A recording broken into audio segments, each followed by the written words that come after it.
First and foremost, Trey Walker, what's his status? Right now, he's out. He's gonna have surgery. Mm-hmm. And so season ending, or do you think there's a chance he may come back? Probably season ending. It's too bad. I mean, he had a heck of a game. He was doing things that we thought he could do. You know, yeah, he was really breaking out in that game. I mean, just all of his talents came out, but also blocking wise too. You know, just played a phenomenal football game, and he had those yarders, and that was minus his 75-yard. They got called back. You know, 74, whatever the opening play. So he's a good kid. He's gonna work hard. We got great trainers, great doctors, and he'll be back. Do you think that it will work out that Bonner comes back just in time to when you need a body there, or no? It's probably probable right now, or between probable and questionable. He did a little bit more today. You know what I mean? So we'll see. There's a chance, but he's still a work in progress. Right. And do you have any more clarification on when Josh Walker might be able to come back? I know you said a few weeks. I'm sure he's not playing in this game, but maybe Air Force, or is any target as to what?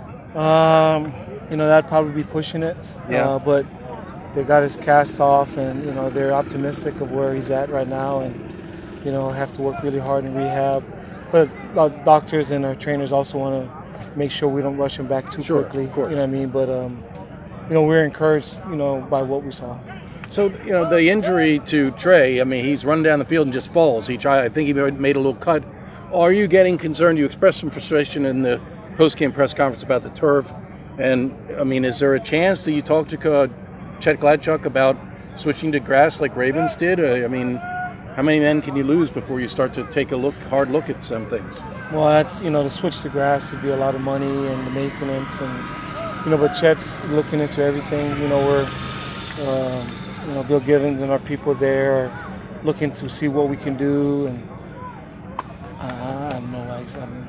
We're just trying our best, and we'll see. But I know definitely that Chet wants to take a look at it and see what's feasible and how we can improve. And because first and foremost, it's player safety. And sure, right. I mean, that just looked to me like an injury that was caused by turf. I mean, it seemed pretty obvious. His cleat something grabbed when he went to make a cut. That's just my observation. I mean, that's what happened. That's exactly what happened. And it's unfortunate. It's not the first time something like that's happened. Right. Not just here, but a lot. Yeah, it happens elsewhere, right? Just really, really unfortunate because this kid, he kind of hurt his knee last year, and so he didn't play 100% last year. We knew he had the talent when we recruited him, and he was just coming into his own this spring, fall camp, and we were super, super excited about him. And he breaks out in that game, and I've told you about coming to this year with him, Bonner, Malcolm Perry, Jamal, Josh Brown, John and Josh Brown, Keone, Michael Cowles, and we still got some other young A-backs. We're super encouraged by the group of A-backs. There's some really good A-backs there right now on the scout team, right? That still haven't made it up, and they could do well too. So it's a deep group, which you feel bad for a guy like that was doing so well, and he waited his turn, being behind Daishin, Antonio, and Bug, and all those guys over the year. But he'll come back. Right. Were you pleased with Anthony Gargiulo? He went in there. I spoke to Judge after the game, and he had told me beforehand he wasn't sure who the backup fullback would be. He'd have to see how the game goes. They threw Anthony in there, and I thought he played pretty well. Oh, really excited about Anthony. Really happy for that kid.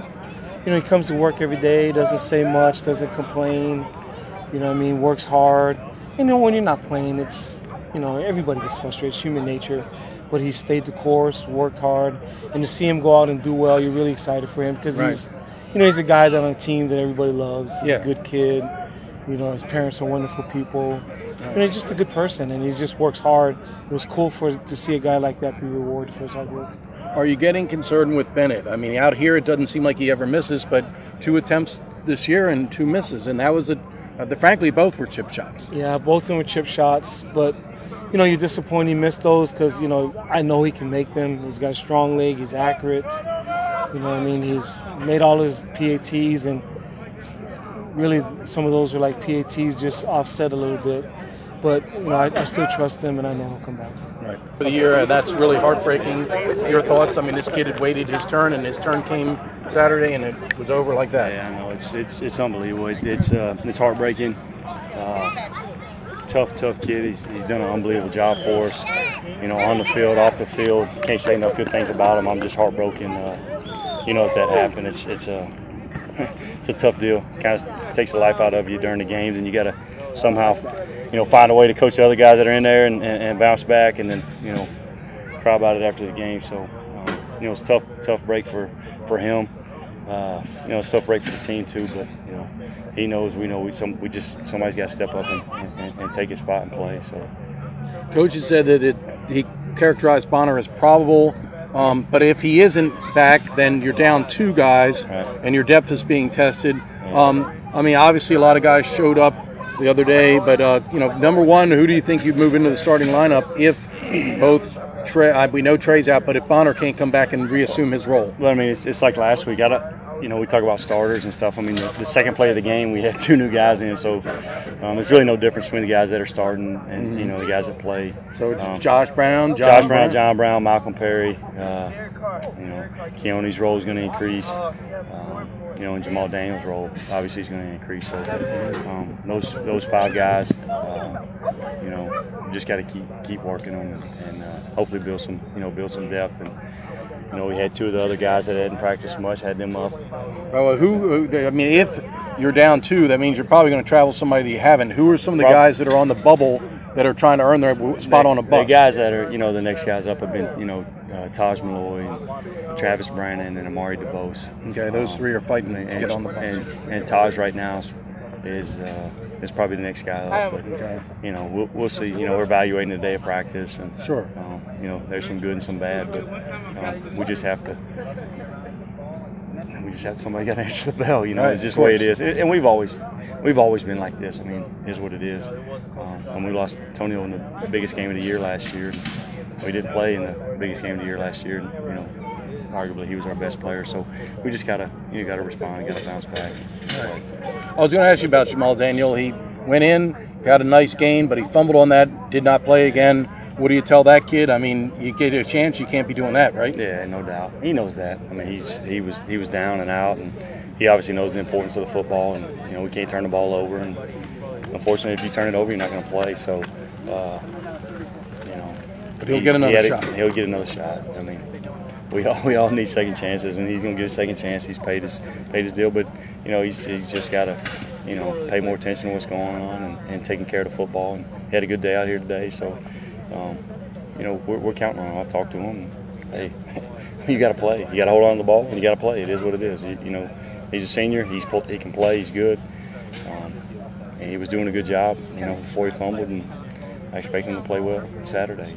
So we'll see. I'll just keep working the guys and, teaching them the culture, teaching them, what the expectation of it is, teaching them the schemes and that kind of stuff, and then they have to, got to go turn it loose on Saturday. So hopefully we'll get another one. Last but not least, I was going to ask you about Malcolm's progress. First couple games were kind of frustrating for him. He couldn't quite catch a break, didn't do a whole lot, but in this game he showed up. How's he progressing as a slot back? Oh, he's doing a great job.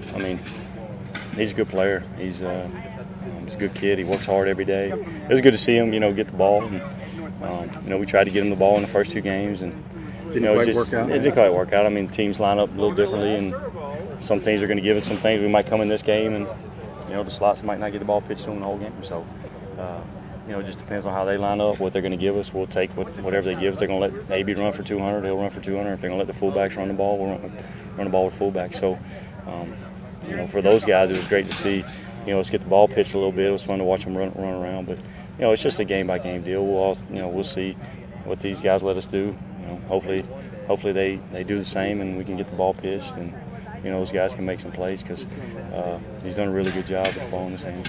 What about without the ball in his hand? About his assignments? I was watching some film breakdown where he ran a wheel route and didn't quite curve it out to the sideline the way he should, and then I think there was another where he kind of went, it missed a blocking assignment. How's he doing on his assignments? He's doing a good job. He knows what to do. They all make mistakes, and they all hear it from me, but it's not for lack of effort.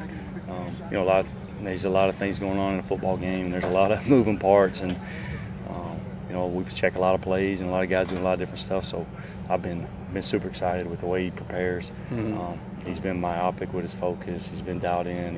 He's just just all around good kid. You like to see guys, you know, that are good people that that play hard and do all the right things. You like to see them have some success. So, I mean, I fully expect them to to play well every game. So, Okay. my expectation level is high for them, for all the guys.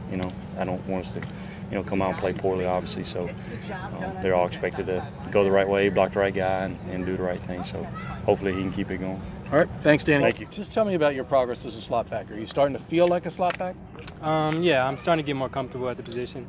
At first, there was a little tension and decision making, and make sure I'm doing the right thing. I'm getting more comfortable and getting quicker on the field, knowing what I'm doing and getting quicker. So it's a whole case of not having to think so much. And Right, just react. right, exactly. What in terms of early in the first couple games, they were trying to get you the ball, it just didn't work out. They tried a couple things like an inside handoff, the reverse or that misdirection play that didn't work out. How frustrating was it early on that you couldn't quite break loose? It was pretty frustrating at first. Getting the ball in my hands against Cincinnati really got me comfortable. So I guess that's what they were trying to do, and it finally happened at Cincinnati, so it felt good. In terms of the assignments, I mean, there's so much more to being a slot back than just carrying the ball. We know you can do that. You're dynamic with the ball in your hands. What about the other things, the blocking? I was just telling Coach Walker, I watched a little film breakdown and showed a wheel route in which you didn't quite take it out to the sideline, that way maybe a little too flat. Those little things, how you feel like you're coming along with that? I'm starting to get really good at the little things at A-back. Getting the ball in your hands is fun, but it's not really the most important thing. Knowing what you're doing, your blocking assignments, and actually getting people on the ground for the other A-backs to get in the ball. So that's really the most important thing is knowing your assignment, getting people on the ground.